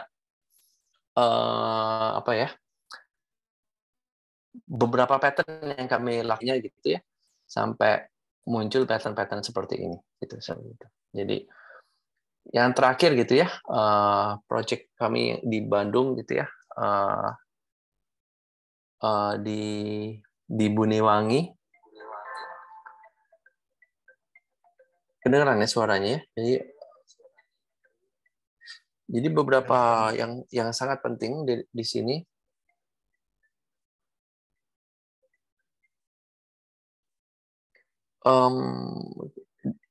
Materialnya yang di sini itu nggak banyak gitu ya tersedia, karena ada di puncak bukit. Kalau harus kirim pasir, kirim bata itu jauh dan harus lewat bukit, dan itu kadang-kadang terketus sering macet. Akhirnya kita pakai bambu karena dia ringan gitu, dan menggunakan batu-batu yang ada di site aja gitu ya, pendekatan sangat jarang, ambil dari sungai di bawah gitu dan sebagainya. Dan yang menarik adalah batu-batu yang dipakai adalah batu-batu yang tidak keras gitu dan tidak berat gitu, jadi ringan gitu. Jadi bangunan ini sebenarnya sangat ringan gitu. Dan kombinasinya bangunan bambu ini kami bisa konstruksi sampai 3 lantai. Sebuah hal yang sangat simpel, ingin menambah skala bangunan supaya pada akhirnya kami berpikir bahwa oh ya, ini mungkin konstruksi yang bisa dipakai untuk nanti ya, untuk persembahan buat orang lain. Tetapi juga dari segi ornamen gitu, kami memberikan kebebasan juga berdialog dengan para tukang bambu gitu. Dia menciptakan beberapa pattern. Yang tadi sampai 40 pattern di Ciasem. Ini kita bilang lebih dari 40 pattern dengan menggunakan ornamental bambu gitu yang ada disusun dengan sanjang. Intinya adalah memperkuat dan mempercantik. Bahwa tidak ada batasan untuk sebuah art ya.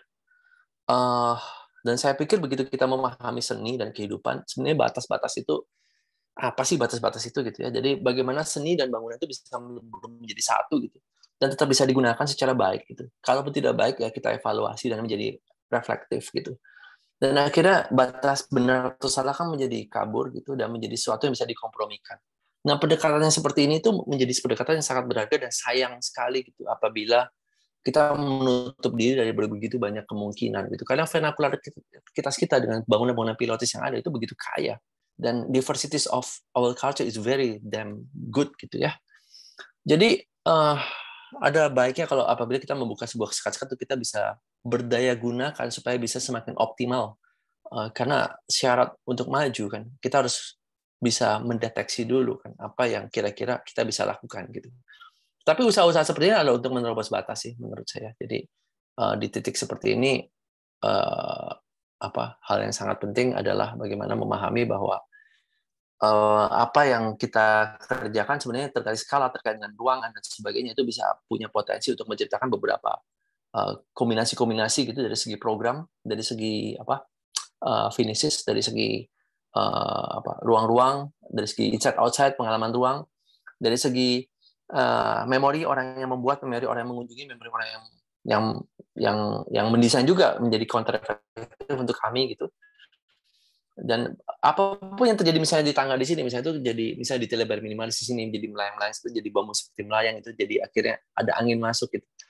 Ada hal yang saling menyumbangkan satu dengan yang lain gitu, dengan tidak sifatnya saling mengunci gitu, tapi saling bermain gitu, bersimfoni dengan begitu banyak material, begitu banyak ragam budaya. Jadi kalau kita bisa lihat summary yang awal gitu, saya tutup gitu ya. Ini akhirnya muncul di sebuah ruangan yang adalah ruang doa gitu. Saya mimpi punya satu ruang doa, gitu ya. Di ruangan ini kastiknya dari bambu gitu ya, tulangnya dari bambu, material dari beton. Itu seakan-akan ada simbiosis ya between the masa kini dan masa lalu yang sebenarnya jadi pertanyaan untuk tema kali ini kan ya. Dan saya pikir soal masa depan kita nggak akan pernah tahu, tapi yang penting kita berpijak pada masa kini dan memiliki hipotesis untuk yang menjanjikan untuk masa depan kita gitu, supaya kita tidak bisa tetap happy dan damai dalam berkarya. Nah, saya akan kembali lagi ke titik yang pertama ya, untuk perspektif awal. Yang waktu kita berusaha, saya mengajak untuk berjalan-jalan di antara lokal kita dan untuk keliling dunia, bahwa ada begitu banyak inspirasi yang muncul dengan begitu banyak hal yang kita sudah alami dalam waktu hanya 45 menit ini. Jadi saya akan coba muncul ke dalam tadi ya, ada 6 titik di sustainable design dan 2 titik tadi ya, yang ke-6 tadi. Site climatic response, form and massing, external envelope gitu ya. Dan ada environmental system, itu ada MEP system, dan ada internal environment yang sifatnya adalah layout bangunan, dan ada tadi ada materialitas. 6 itu perlu ditambah dengan 2 yang memang Indonesia sangat canggih dan sangat dahsyat gitu. Bahwa kita punya culture yang sangat diversified gitu. Jadi budaya kita itu sangat luar biasa bagus. Jadi membuka dengan begitu banyak elemen tukang misalnya di sekitar kita itu menjadi satu elemen yang luar biasa. Material kita ada banyak sekali gitu ya. Jadi diversity of culture itu tentang membuka diri kita sendiri secara pribadi dulu, bukan tentang membuka dalam sebuah filosofi desain yang sifatnya general gitu, bukan. Jadi personalitas menjadi sangat penting. Yang terakhir adalah act of togetherness. Jadi bagaimana proses ini adalah proses untuk bersama-sama untuk kita bisa berefleksi, untuk bisa maju tapi bersama-sama dan saling berpikir satu dengan lain yang tidak judgmental. Dan akhirnya ini akan membawakan satu arsitektur yang menurut saya cukup damai dan sehat. Saya pikir itu saja untuk kesempatannya. Saya ucapkan terima kasih. Saya kembalikan lagi ya, Mas Reno. Terima kasih. Baik, terima kasih Pak Ritz atas paparannya, sangat menarik ya. Sepertinya para peserta sudah tidak sabar lagi, ada yang ingin bertanya. Nanti sistemnya setelah ada pertanyaan bisa langsung dijawab ya Pak. Baik Pak. Jadi terima kasih Pak Reno. Okay. Saya akan jawab sefungsional mungkin dan sedetail mungkin. Baik, silakan Pak Parwijanto, bisa dibantu panitia untuk di-unmute. Menjelaskan tentang dalam hauling, jadi adalah hauling itu. Sorry Pak. Hauling batu atau pelabuhan. Saya memang bukan punya background arsitek ya Pak ya. Cuma tadi Bapak memberikan yang awal soal musim, soal apa, nah maksudnya yang di sini yang dimasukkan dengan regionalisme refleksif itu yang mana Pak? Maksudnya region berdasarkan iklim atau region berdasarkan situasi tempatnya itu gitu Pak. Itu satu yang saya belum mengerti, mungkin pertanyaan saya agak norak ya. Tapi saya nggak jelas Pak. Judul yang saya dapatkan regionalisme yang reflektif. Nah, yang Bapak berikan tadi kan semua hasil yang dimaksud dengan regional yang reflektif itu yang mana tadinya Pak? Itu dulu aja Pak. Baik Pak, terima kasih. Mungkin bisa langsung dijawab Pak Ritz. Oke, yang saya tadi sengaja dari awal itu memulai dengan sebuah, sebenarnya juga terjadi di negara lain, intinya seperti itu. Jadi pertanyaan soal regionalisme sendiri sebenarnya adalah sebuah bagaimana kita memahami region kita sendiri masing-masing. Dan itu masalah, itu harus dimulai dari berpikir kritis, bahwa ada 6 elemen tadi, dari segi massa sampai ke material yang perlu dipertimbangkan secara paralel. Dan di titik yang kedua gitu ada semacam pembangunan tukang misalnya, ada sifat budaya yang begitu banyak gitu yang itu adalah semua mindset, dan itu coba saya kombinasikan di dalam karya kami gitu di dalam studio. Jadi the whole of it Pak adalah sebuah simfoni dari regionalisme yang kritis. semuanya itu sebenarnya sebuah simfoni dari cara berpikir regionalisme yang kritis, Pak. Buat saya tidak bicara mana yang regionalisme kritis, mana yang bukan gitu. Karena begitu kita mendesain secara kritis dengan berpaku kepada regionalisme, ya, aspek yang terkait dengan di lokasi tertentu itu juga sudah melakukan hal tersebut. Gitu. Begitu Pak. Kalau begini Pak, kan Pak Wijanto. Iya, itu kan saya pernah ikut webinar yang memperjuangkan soal itu. Kita webinar, maksudnya arsitek yang Indonesia asli sama yang bukan, karena selama ini semua tuh arsitek dari Barat, katanya kan begitu, seorang dosen itu Pak. Cuma saya mau, kan kalau tadi Bapak kan memang kalau aslinya sophisticated gitu ya, tapi kalau di budaya, namanya sekarang di daerah Sunda kebetulan, itu kan ada sifat-sifat sendiri yang mungkin sifatnya bukan kayak orang Barat gitu Pak. Entah dia dalam apa kemananya sifat apanya gitu. Tapi kalau Bapak tadi kan memang banyak kan ya terus terang aja tuh lebih banyak kiblat ke baratnya gitu kayak. Tapi apakah Bapak sudah mempertimbangkan kalau di daerah region kayak tadi itu orang Jawa Tengah umpamanya sama orang Sunda kan beda Pak sifat-sifatnya. Nah, kalau kita menyatukan di satu desain itu jadinya gimana tuh Pak? Maaf nih saya bukan arsitek jadi. Waduh. Jadi itu biasanya memang itu telah teori arsitektur Pak. Untuk berusaha menyatukan dan memisahkan, untuk kaitan ke praktik sebenarnya nggak kayak gitu. Saya benar-benar fokus kepada klien kami. Dari Jawa dia Jawa, dari Betawi dia Betawi, dari Sunda dia Sunda, dan semuanya dia. Jadi telah yang ada di dunia tentang antropologi, etnografi, dan arsitektur yang sekarang sering terkait adalah kita ini sebenarnya becoming one, Pak. And one becoming all. Jadi tidak ada yang namanya Barat as a Barat, Timur as a Timur. Dan teori-teori seperti itu sebenarnya ada, tapi itu sudah 100 tahun yang lalu, Pak. Jadi pemahaman-pemahaman mana yang Barat dan mana yang Timur, menurut saya itu tentu saja itu harus sangat hati-hati. Karena begitu kita memaksakan apa yang menjadi sebuah elemen otentis yang sifatnya fundamental gitu ya, sebenarnya kita menghilangkan the creative process of itself. Gitu. Nah, pada waktu kami berkarya gitu Pak, selalu kami pertanyakan gitu ya elemen budaya ini. Yang pertama pasti dari kliennya dong Pak. Kita tanya Bapak orang mana gitu, Bapak nyamannya seperti apa, kan ada questionnaire. Questionnaire itu ada puluhan kata-kata dan ada begitu banyak iterasi yang ada di dalamnya, gitu ya. Nah begitu itu masuk, kan juga ada timnya, nggak cuma saya. Saya terus terang ibu saya dari Samarinda, bapak saya dari Lampung, saya lahirnya di Surabaya, saya pindah ke Jakarta, saya kuliah di Bandung, habis itu saya di Singapura. Kalau misalnya dilihat apa yang saya sampaikan, apakah Barat, saya justru berusaha untuk melihat dari dua buah kacamata yang sangat ekstrim. Saya tadi bicarakan soal bagaimana arsitektur candi yang sebenarnya menginfluence beberapa arsitek di luar. Dan arsitek di luar yang menginfluence kita juga. Jadi dua buah titik, dan ada Romo Mangun juga yang berusaha, dan dia juga kuliahnya juga di Jerman, kan di Aachen. Dan kemudian masuk ke sini dengan melepas jubah Romonya. Jadi ada beberapa dialog yang sangat penting untuk terkait dengan kepraktisan dan keseharian. Nah sebenarnya jauh dari perdebatan identitas sebenarnya. Nah, perdebatan identitas itu sangat berbahaya sebenarnya, kalau menurut saya pribadi.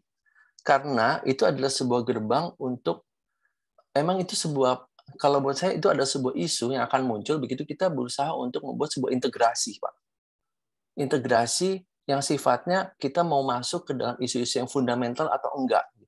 Nah, isu fundamental itu ada banyak, Pak, kalau di dalam sebenarnya fase-fase dari negara berkembang menjadi negara maju. Yang pertama, apakah memang yang kita lakukan sudah menjawab isu-isu masalah perumahan dan pemukiman? Nah, itu mungkin pertama itu yang perlu besar, Pak. Yang kedua, apakah teknologi bangunan yang kita lakukan emang benar-benar tepat pada waktu kita berbicara soal kasus-kasus studi tertentu? Yang ketiga, seberapa banyak kasus studi sudah pernah kita telaah gitu di dalam bentuk literasi?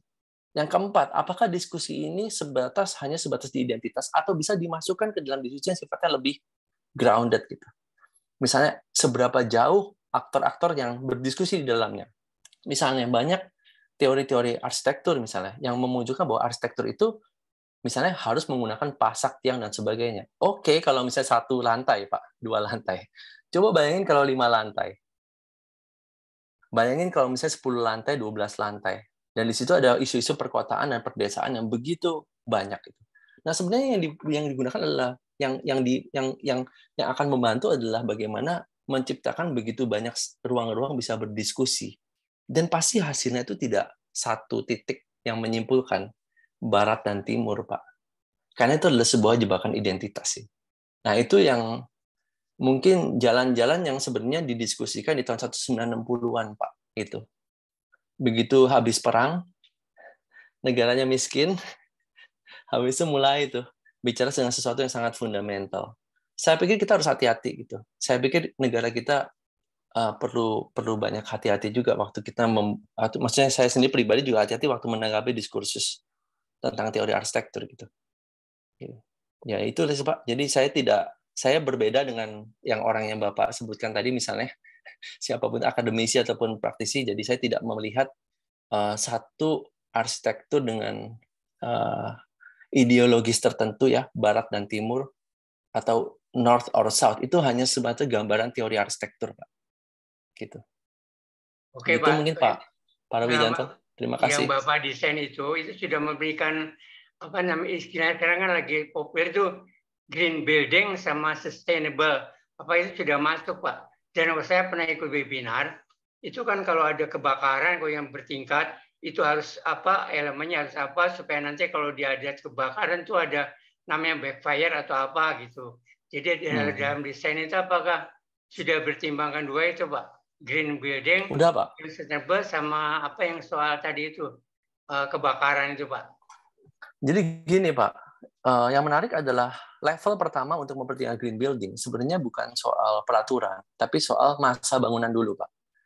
Masa bangunan menghadap utara selatan atau masa bangunan menghadap barat timur kita harus tahu seberapa dia green. Utara selatan pasti dia akan sangat baik. Tentu saja nggak utara selatan persis loh Pak. Utara selatan dengan sudut sekitar 6 derajat gitu kalau nggak salah. 6 sampai 11 derajat. Itu paling bagus gitu ya. Karena matahari ke arah timur gitu. Itu sebenarnya perdebatan sun angle Pak yang sudah dimulai oleh Frank Lloyd Wright kira-kira 100 tahun yang lalu gitu. Nah, masalahnya kita itu nggak terlalu aware gitu tentang hal itu. Maksudnya saya pikir beberapa diskusi gitu ya. Itu tidak sampai detail begitu.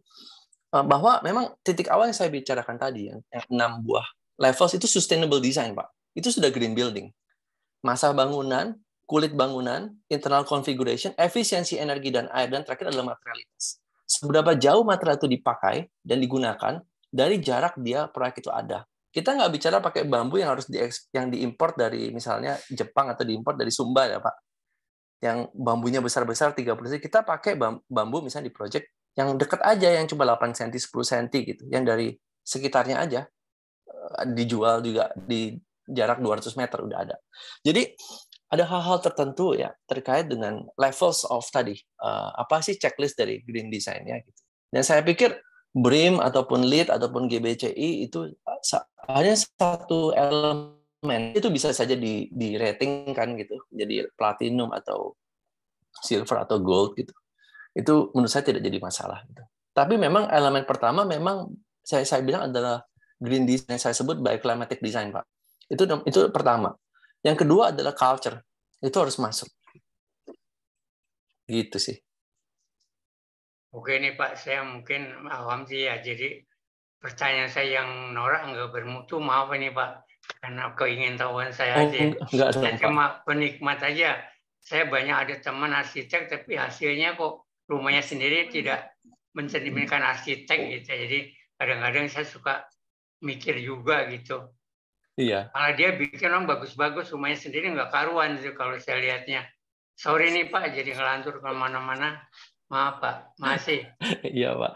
Tapi baik, wajar kok Pak. Biasanya begitu. Yang nggak keluar biasanya dimensi pikiran pencipta. Terima kasih Pak. Lanjut, ada yang resen lagi dari Pak. Persilahkan Pak.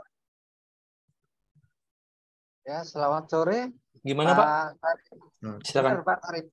Namanya saya belum kenalan namanya. Yudi saya Soalnya di apa namanya nama-nama Bapak saya tidak temui kan, tapi karya Bapak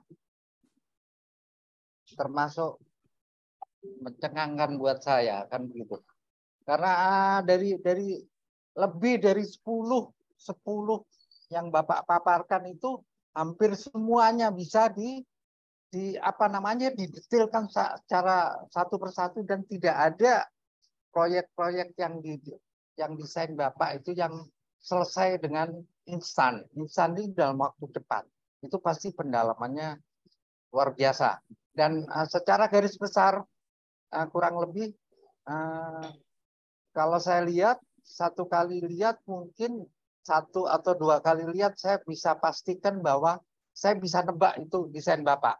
Gitu. Ada karakteristik yang saya tangkap. Gitu.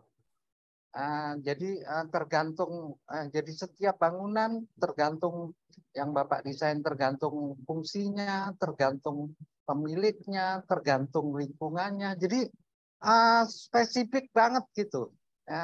Jadi mungkin Bapak beruntung punya owner yang mau apa namanya, mau dieksplor kan gitu. Rata-rata owner yang mengeksplor kita kan gitu. Kurang lebih demikian, Pak Sarip. Makasih. Iya. Cepat Terima kasih, sekali, Pak. Bapak. Tuh. Mungkin bekerja Bapak juga seperti itu. Iya, Pak. Cepat tapi jelas.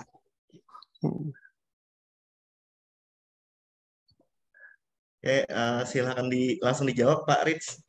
Iya, jujur Pak, saya pribadi saya itu nggak bisa satu hari pun tidur nggak mikirin arsitektur Pak.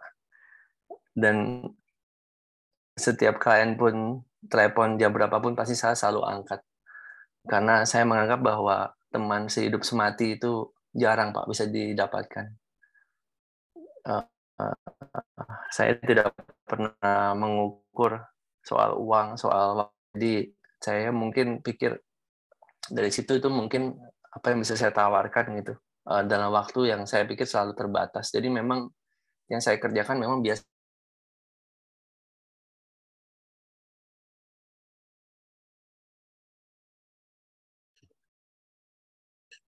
Halo Pak Rich. Sepertinya ada kendala jaringan. Mohon ditunggu sebentar. Oke. Pak Rich sudah bisa bergabung kembali.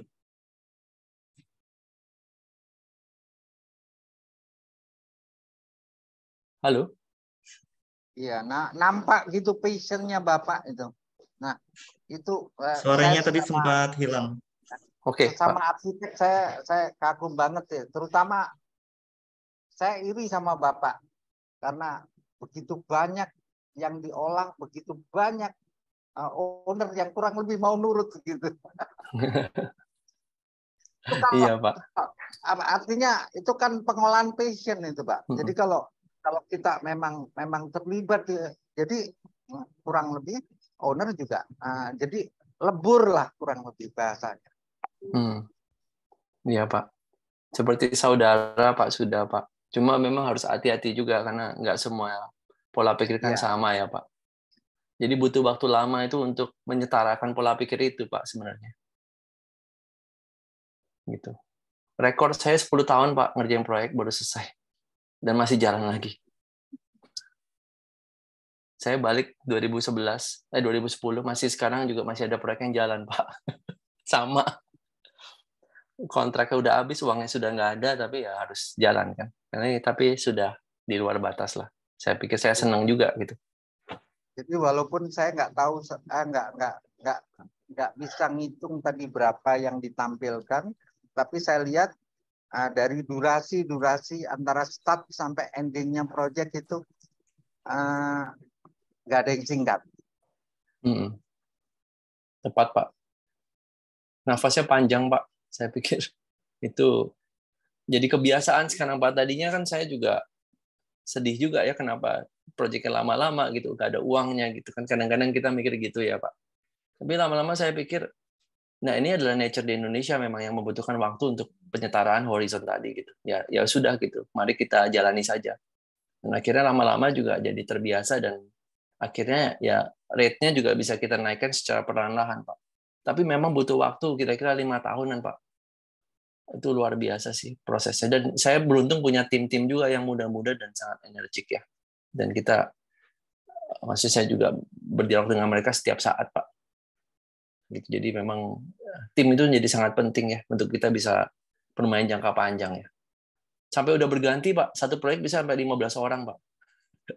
Tahun pertama 2 orang, tahun kedua gugur 2 orang muncul, tahun ketiga 2 orang lagi kayak gitu, Pak. Jadi gimana ya? Jadi kadang-kadang saya sampai minta owner bayarin gajinya juga gitu. Saya udah nggak punya uang lagi bayarin gajinya deh. Saya bilang saya nggak usah digaji. Hal-hal yang seperti itu, Pak. Akhirnya punya win-win solution sih. Gitu. Ya. Far from perfect, Pak. Ya. Terima kasih banyak, Pak. Sama-sama, Pak. Sama-sama. Oke. Baik, mengingat waktunya yang sudah terbatas, jadi ini ada satu pertanyaan terakhir di chat room. Jadi dari saudara Hotman Siregar, Pak. Jadi dia bertanya bagaimana sih memainkan kekakuan, ketahanan, kekuatan dari segi desain. Kemudian yang berikutnya, desain Nusantara sebaiknya dipertahankan. Jadi adanya regenerasi bahan-bahan tradisional seperti bambu, kayu, dan perlu reboisasi juga untuk mempertahankan bahan-bahan tradisional Nusantara. Lalu dari sana apakah dari arsitektur sudah ada cara untuk regenerasi material-material tersebut? Oke. Yang pertama ya, Pak. Ya. Bagaimana memainkan kekakuan, ketahanan, kekuatan dari segi. Menurut saya yang penting adalah memiliki kerjasama dengan ahli struktur, Pak. Itu paling penting. Jadi kita arsitek itu nggak bisa berdiri sendirian. Kecuali untuk bangunan skala rendah yang kita masih bisa tes secara empirik, gitu ya. Tapi untuk skala bangunan misalnya 2 lantai, 3 lantai, 4 lantai, kita perlu punya struktur engineer yang bagus, gitu. Dan yang bisa diajak berdialog, gitu. Jadi dari situ nanti kekakuan itu memang tanggung jawab dari struktur engineer, gitu. Ada beberapa teknik untuk bisa menghitung sendiri, misalnya menggunakan beberapa software tertentu gitu ya. Dan menurut saya itu sebuah fleksibilitas yang harus dihadirkan oleh arsitek untuk bisa terus menerobos batas. Jadi sebenarnya dialog dengan banyak aktor gitu ya untuk mempertanggungjawabkan begitu banyak material. Tentunya nggak semuanya ada gitu R&D-nya. R&D yang ada kan untuk struktur kan yang setahu saya ya adalah beton bertulang, besi gitu ya. Ya bambu pun hanya sedikit gitu ya, kayu pun hanya empirical. Tetapi begitu material yang ada cuma kayu dan bambu, bukan berarti kita nggak bisa kan, tapi kita harus ngetes gitu dengan load biasa digoyang-goyang gitu. Ya, habis itu dengan beberapa orang ada di atasnya dikasih karung-karung pasir dan seperti itu kan structural load yang sifatnya empirical. Akan musuhnya cuma lama aja karena kita nggak bisa structure modeling system gitu. Nah itu sebenarnya nggak, itu udah dari dulu, misalnya berapa ratus tahun lalu itu memang begitu caranya. Gitu. Jadi menurut saya bisa jadi juga pakai komposit gitu. Jadi misalnya kayu digabung sama besi gitu. Itu juga bisa. Bahkan aluminium juga bisa jadi struktur. Dan hal-hal seperti itu sebenarnya muncul dari sebuah mindset kan sebenarnya bahwa tidak ada material yang tidak mungkin gitu ya untuk bisa tidak dipakai gitu kan. Apakah dari struktur atau dari finishing gitu kan. Tinggal kita mengolahnya saja gitu. Menjadi menguji cobakannya gitu. Dan akhirnya membuat hasil ya eksperimen dari itu kemudian dicoba gitu ya, dan seperti itu. Nah itu dibutuhkan klien yang mau juga gitu ya. Nah itu sebenarnya bagaimana kita mengengage klien tertentu untuk bisa mau menggunakan materi-materi tertentu. Nah itu harus diselesaikan biasanya di meja kopi Pak atau meja teh bareng gitu. Jadi itu perlu dialog yang panjang, bahkan kadang-kadang sambil minum-minum, makan-makan, dia bersendah gurau, akhirnya baru dia mau. Setelah itu pun baru project baru dimulain gitu ya. Tanggung jawab baru mulai ditunaikan gitu. Nah itu berbahayanya titiknya gitu, karena nafasnya harus panjang kan, gitu. Jadi untuk sampai mengeksekusinya. Itu pertanyaan pertama. Yang kedua ya, desain Nusantara. Nah ini saya sedikit kesulitan sebenarnya. Apa yang Nusantara, apa yang nggak Nusantara? Saya masih jujur ya, ada beberapa ahli ya, yang rekan-rekan saya sendiri juga, teman-teman saya baik saya yang percaya bahwa ada arsitektur Nusantara adalah satu hal tertentu gitu. Bahwa arsitektur Nusantara tertentu ada punya kriteria tertentu. Nah itu sebenarnya itu ranahnya para teoris Pak, gitu. Dan itu perdebatan teori itu kalau mau disahihkan itu harus dimasukin ke dalam perdebatan internasional sebenarnya. Jadi bagaimana perdebatan tentang Nusantara? Sebenarnya saya teringat-ingat dengan perdebatan critical regionalism gitu Pak, yang dibawa sama Charles Jenkins tahun 1990-an, ataupun yang dibawa sama Siegfried Gideon di tahun 30-an Pak. Jadi sebenarnya isu-isu identitas kelokalan itu sebenarnya sudah pernah dibahas berkali-kali Pak. Nah, terutama di daerah-daerah yang sedang membutuhkan penyatuan. Ya, sebenarnya seperti itu. Penyatuan itu apa? Kepercayaan diri, Pak, untuk bisa berkembang. Seperti itu. Nah, tetapi untuk bisa menumbuhkan kepercayaan diri, tidak ada hal lain, Pak, kecuali ya, itu adalah memupuk rasa teknis ya dan skill teknis yang luar biasa dalam. Nah, setelah itu kita bisa bermain dengan apapun ideonya gitu ya. Jadi menurut saya arsitektur Nusantara sendiri pun saya masih coba mencari-cari apa sih sebenarnya itu arsitektur Nusantara. Dan mungkin dialog-dialog orang luar, orang dalam itu menjadi sangat penting gitu. Nah, terkait dengan regenerasi bahan-bahan bangunan, saya pikir kita bisa memulai dari membuat landscape ya di sekitar kita yang akhirnya kita bisa pakai sendiri. Yang saya coba pakai beberapa landscape bambu yang kita pakai sendiri, Pak. Dan kayu-kayu juga beberapa kayu-kayu even ketapang pun kita juga udah bisa pakai sekarang. Tetapi memang volumenya kecil, Pak, gitu. Nah, memang membutuhkan waktu yang lebih panjang lagi ya untuk bisa bernafas dengan pohon gitu. Yang sebenarnya kalau kita nafas proyek 10 tahun, 7 tahun sebenarnya nggak ada artinya, Pak, sama nafas bambu sama pohon gitu ya. Yang sebenarnya punya nafas yang lebih panjang lagi, misalnya 20 tahun, 30 tahun, habis sampai kita udah nggak bisa berkarya lagi. Untuk arsitek kan ibaratnya life beginning at 40 ya Pak. Habis itu life itu glancing-nya, habis itu benar-benar bisa eksperimen seumur 60 lah. Tapi sebenarnya itu kan terminal 40 ke 60 kan cuma 20 tahun Pak. Itu sebenarnya satu umur pohon jati Pak biasanya. Atau pohon bambu 2 kali cycle gitu kan. Sangat pendek Pak.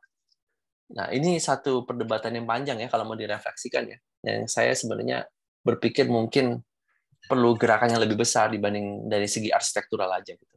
Jadi reboisasi secara massal mungkin berapa ratus ribu hektar itu mungkin lebih masuk akal ya Pak. Jadi memang kita harus terus mendengung-dengungkan ya isu-isu yang Bapak tanyakan itu.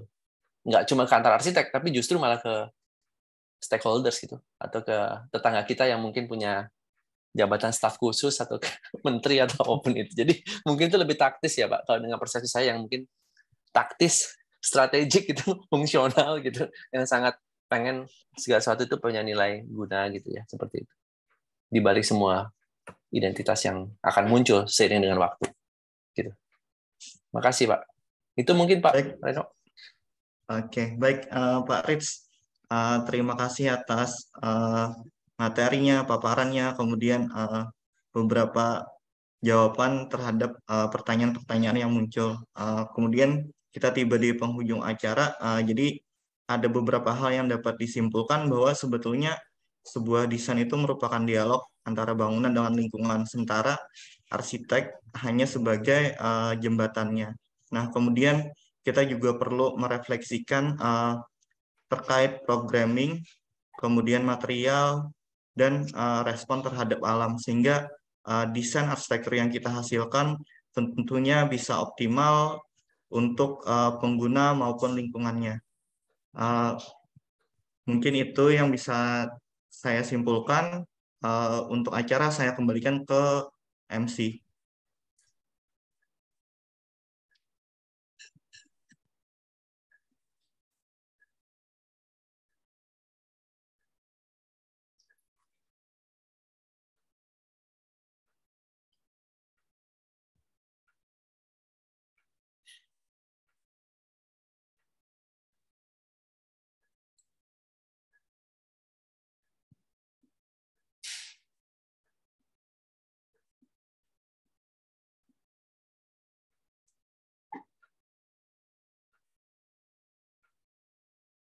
Sepertinya MC-nya lagi di luar ya.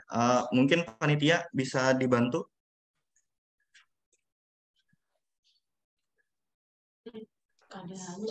Baik, terima kasih kepada moderator yang telah memandu acara kita pada siang hari ini. Dan juga terima kasih kepada para narasumber yang sudah memberikan materi yang luar biasa. Semoga apa yang disampaikan bermanfaat untuk kita semua. Sebelum kita memasuki penghujung acara, saya ingin mengingatkan terlebih dahulu kepada para peserta untuk mengisi link absensi yang telah dikirim melalui room chat.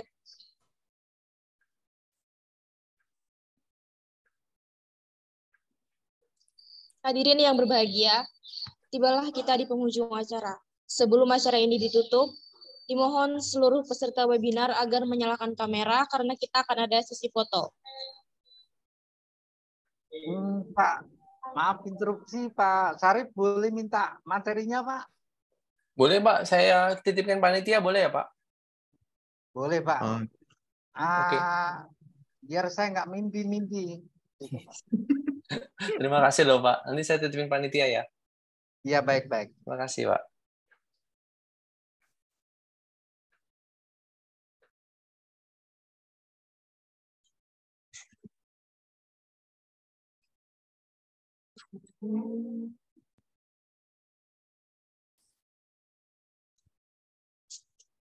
Sekarangnya kan ulun dan ulun jentik.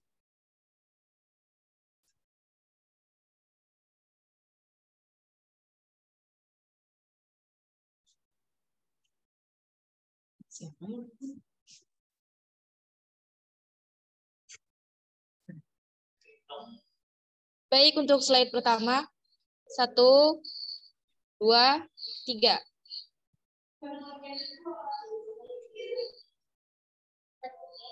Untuk slide kedua. 1, 2, 3.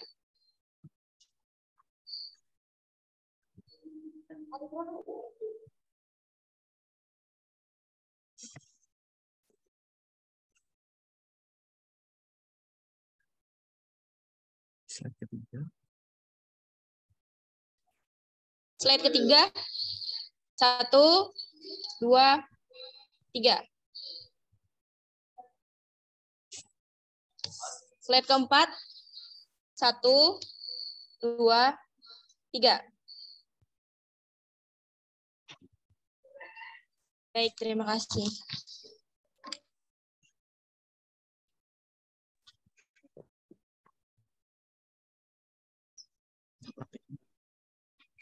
Kami ingin menyampaikan bahwasanya kami mengadakan beberapa lomba seperti lomba sayembara pelajar, sayembara mahasiswa atau umum, fotografi umum, dan sketsa untuk pelajar. Bagi yang berminat bisa dicek di Instagram @temu 2022.